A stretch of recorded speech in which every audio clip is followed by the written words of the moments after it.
last 4 years hasn't worked. That's what this is about. And you got to make sure that you put them in a situation where he feels like, hey, these Republicans we have in place that are in the Senate and the House, not only are they good, they're doing everything they're supposed to. Everything is strong. We're rocking and rolling. We're moving forward. This is going to be great. Because the last thing you want is 2 years of you having to defend yourself from Adam Schiff. Oh, God, you don't want that. No more Dip Schiff. That's what I call him. He's the worst. Not a long ball hitter. Pencil neck. I have heard all kinds of nicknames for him. I have yet to hear that one. It's a fantastic That one might be the best. He is, and that's who he is. I mean, he's just the worst. I'm from Southern California. He was the worst when I was younger. He's the worst now. Proven liar. Still. Absolutely. He's got it in his pocket, guys. Sit in the other room. I'm going to get it. Him and Tom Arnold. Remember? I got him on tape saying the N-word. This is it. Okay, we're waiting for it. Where's the tape? It's on reel to reel. And I don't have a reel. Do you guys have a... Oh, you don't? Oh, it's on Dat Machine. It's in hieroglyphics. You clowns. But you've got to make sure... Look, we could sit here and go, oh, my God, Elon's the greatest, and yay for Cash Patel and all that stuff. You know what you care about at the end of the day? Is my life more expensive than it used to be? Is it getting better? Am I making more money? Are things going in the right direction? Are things becoming more affordable? Because that's, you know, there's the old saying, oh, the world doesn't revolve around me. Yeah, my world does. Just like yours does. The easy fix when it came to, the easiest thing was immigration. Now, getting people out of here is going to be much tougher, but he knew that. But fixing the border, that was going to be easy. Elon doing what he's done. Look, I don't know what the real numbers are. It's 55 billion. I've looked. It's closer to 7.2 billion.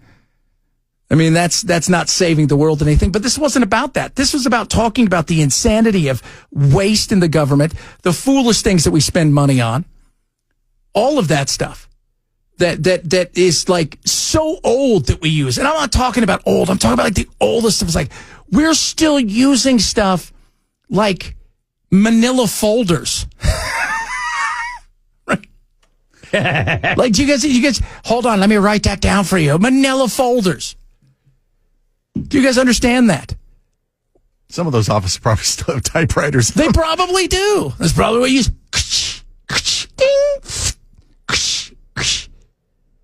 The only good news is you can't hack it. But that's about it. So Trump has got, really, I say by middle of summer, if things aren't rocking and rolling, this is when people get nervy. And they will get nervy. And those people that are going to get nervy are the people that they wanted change, they got it. And some people are ridiculous. Everybody's going, I want change in life. And then you give them change. Like, I don't want that much change. You're never going to win those people over. They're always going to be that way. But you've got to figure out a way, because it's not just about Trump. Trump's got his 4 years. It's what can you do to make sure that his 2 last years as president are smooth and he's going in the right direction. Because some people already think it's over. The likes of James Carville. You know, it seems that the angrier Democrats get, the more it feeds into exactly what Donald Trump and Elon Musk want. Meaning, Fox News plays sound bites of Democrats' heads exploding as sort of sport. So what should they do from a media or political perspective? This is what I believe. I believe that this administration, in less than 30 days, in the midst of a massive collapse, and particularly a collapse in public opinion. Once I saw a Harvard Youth poll, pretty damn good poll. He's gone from 53 approval to under 30 to 39. That's a collapse. That's huge. I don't know if you're aware of this. That's pretty much what he was the entire time. And you're not looking, I mean, there's several polls that have him down in the mid-40s. Mid-40s, he would have killed for the mid-40s in his last one. We live in a time where 40% are going to hate you, 40% are going to love you. How does that 20% in the middle, the ones who will tip the scales of victory or defeat, that's what matters. James Carville, he gets it wrong, and at times he gets it right when it comes to some of the stuff. But this whole, like, within the next 30 to 60 days, this thing's going to collapse and there's not going to be anything, and public policy is going to be sideways and everybody's going to look at Trump and think he's a failure. That's not going to happen. That's insane. What I've said very publicly, the Democrats need to play possum. This whole thing is collapsing. It doesn't need Elizabeth Warren and somebody screaming to pacify some progressive advocacy groups in Washington, which, by the way, I wish these people were just useless. They're actually worse than useless. That they're detrimental, and they never ever learn to shut up. And all we need to do is picket 500 yards from the stone wall. It's going to be easy pickings here in 6 weeks. Just lay back. No, it won't be, and I'll tell you why. Because at the end of the day, the Democrats are still insane. The Democrats still run it stupid faster than anybody else. The Democrats will continually pick the wrong. They are so bad at picking. If you gave them cake or death, they would choose death. That's how bad they are at choosing. That's it. Like cake or death, they're going to go with death. I don't know why. You literally think 30 days to 6 weeks, the Trump administration is effectively going to collapse in terms of public support? Well, it's collapsing right now. We're in the midst of a collapse. This is the lowest approval, not even close, that any president has ever had at a comparable time. So they're not going to be able to get a debt extension. That's pretty clear.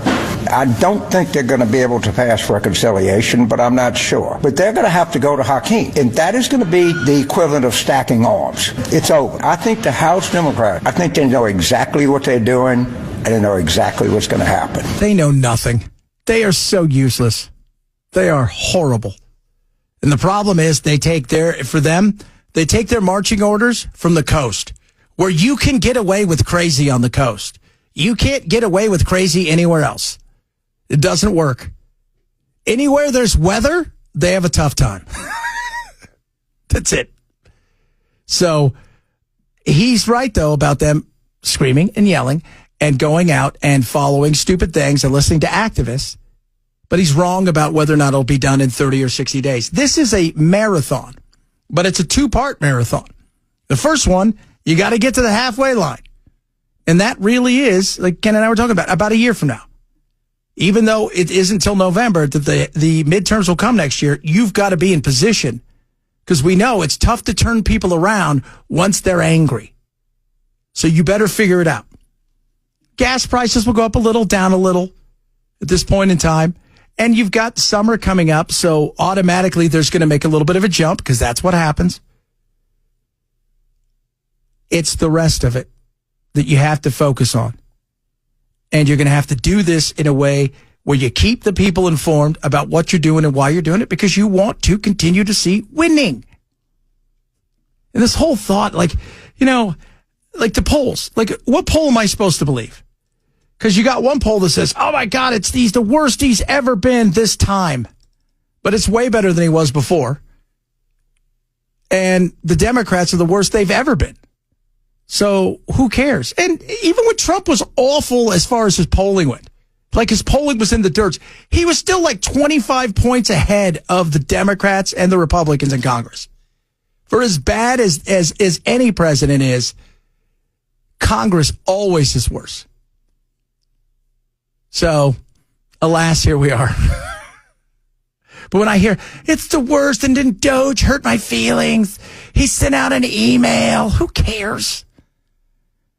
You never got an email from your boss going, hey, what'd you do last week? You never got an email from your boss about anything? No, not these people. This entitlement is insane. And as I was telling Chris before, a bunch of people laid off today from Starbucks. Make America coffee again. I don't hear anybody crying about it. Anybody throwing a fit? Last week, you had a bunch of people let go from several different large, social media and tech companies. Nary a word from anybody. And the reason is simple, because it doesn't fit the narrative. And that narrative is bureaucracy. Bureaucracy is the evil of government. It is the doughy middle that you can't get rid of, right? No shot's going to get rid of it for you. No amount of sit-ups is going to get rid of it for you. It just isn't going to happen. And so you're stuck with it. And that's the fight that Elon and them are fighting. And, besides cutting down the amount of people work there, how about we make things a little bit more, I don't know, modern? But even at that point, there's a long way to go. Do you realize there's 75 lawsuits right now against Doge and Trump? 75. As we've talked about, so much of this stuff is going to be decided in months and maybe in a few years because of the appeals process. Up and down and sideways is going to be start-stop. This is a long-term play. This is not a short-term play.